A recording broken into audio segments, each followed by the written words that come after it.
আমরা আজকে করব নিরামিষ ঘুগনি। তার জন্য উপকরণ লাগবে ছোলা, টমেটো পেস্ট যার মধ্যে লঙ্কাও আছে, আর লাগবে আলু, টমেটো, ধনেপাতা, টক দই।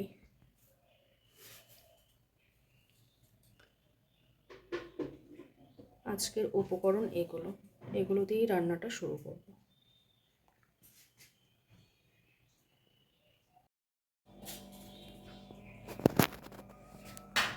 প্রথমেই দিয়ে দিব সর্ষের তেল।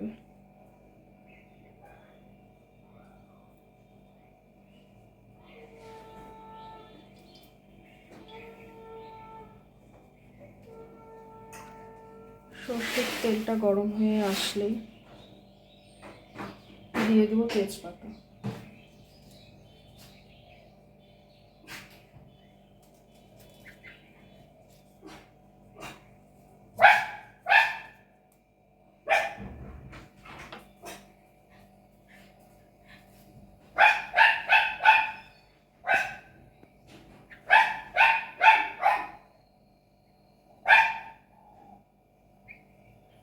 তারপর দিয়ে দেবো হিং, পরিমাণ মতো হিং।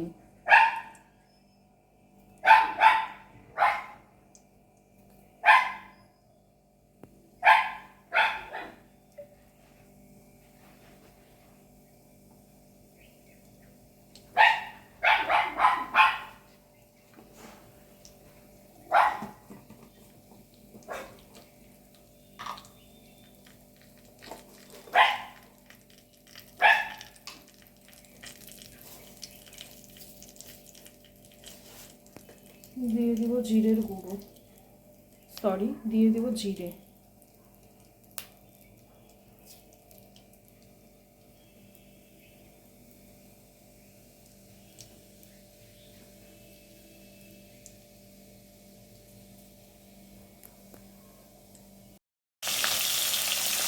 দিয়ে দিলাম আলু আর টমেটো কুচি। এবার এটা ভালো করে ভাজতে হবে। আলুগুলো লাল হয়ে আসলে মশলাগুলো দিয়ে দেব। আলুটা আর একটু লাল হোক, তার জন্য অপেক্ষা করি। দেখুন আলুগুলো সুন্দর লাল হয়ে এসছে। এবার মশলাগুলো একে একে দিয়ে দেব। মশলাগুলো দিয়ে দিলাম। এখানে দেওয়া আছে টমেটো পেস্ট, লঙ্কা পেস্ট, জিরের পেস্ট আর একটু টক দই অ্যাড করে দিচ্ছি।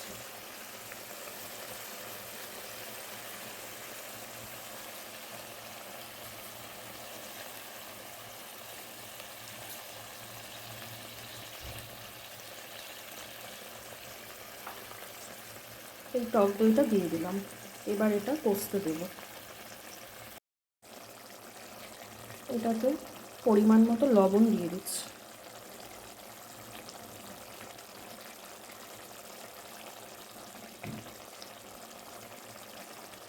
এবার দিয়ে দেবো পরিমাণ মতো হলুদ।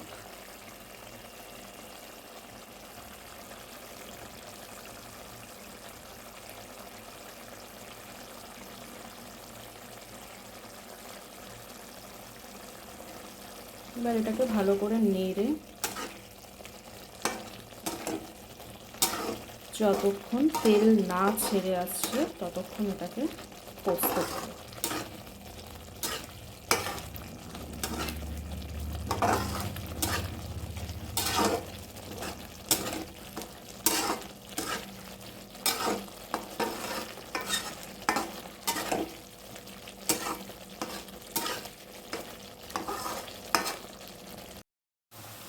দেখুন এটা থেকে সুন্দর তেলটা ছেড়ে দিয়েছে।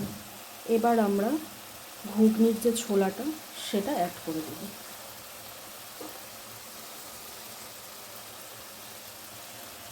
এই ঘুগনির পুরো ছোলাটাই আমরা অ্যাড করে দিচ্ছি। এবার এটাকে ভালো করে নাড়াচাড়া করে নেব।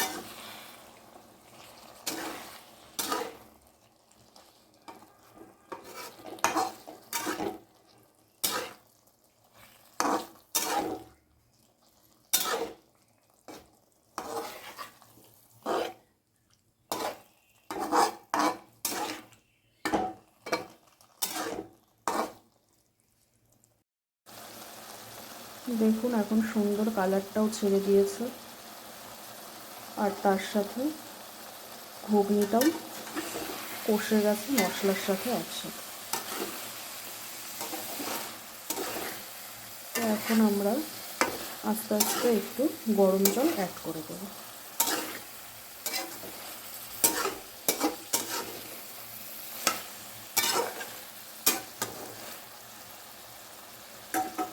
অল্প অল্প করে গরম জল অ্যাড করে দেবো।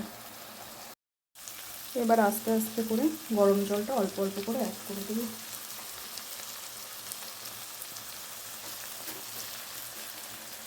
দিয়ে দিলাম গরম জল।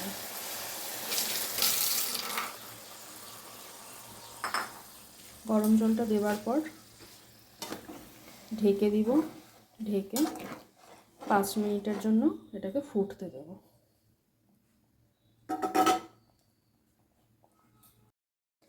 এটা ফুটে আসলেই রান্নাটা কমপ্লিট হয়ে যাবে।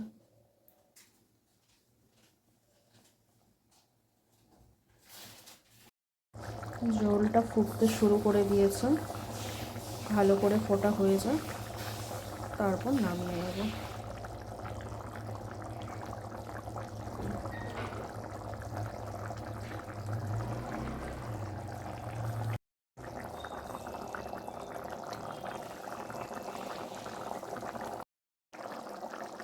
ঝোলটা প্রায় হয়ে এসেছে, এবার এর মধ্যে ধনেপাতা দিয়ে দিব।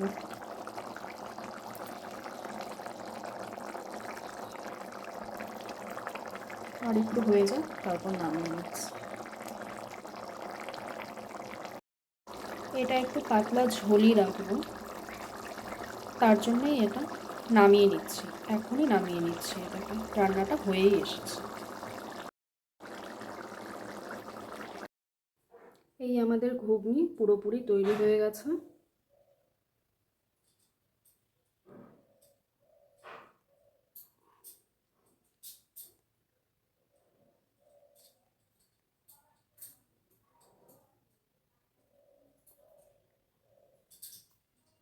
সুন্দর করে একটু উপর দিয়ে ফ্যাটানো টক দই আর একটু ধনেপাতা দিয়ে সাজিয়ে দিলাম। পরোটাটা করার জন্য এখানে একটু সাদা তেল দিয়ে নিলাম। তেলটা গরম হোক, তারপর পরোটাটা দিয়ে দেবো।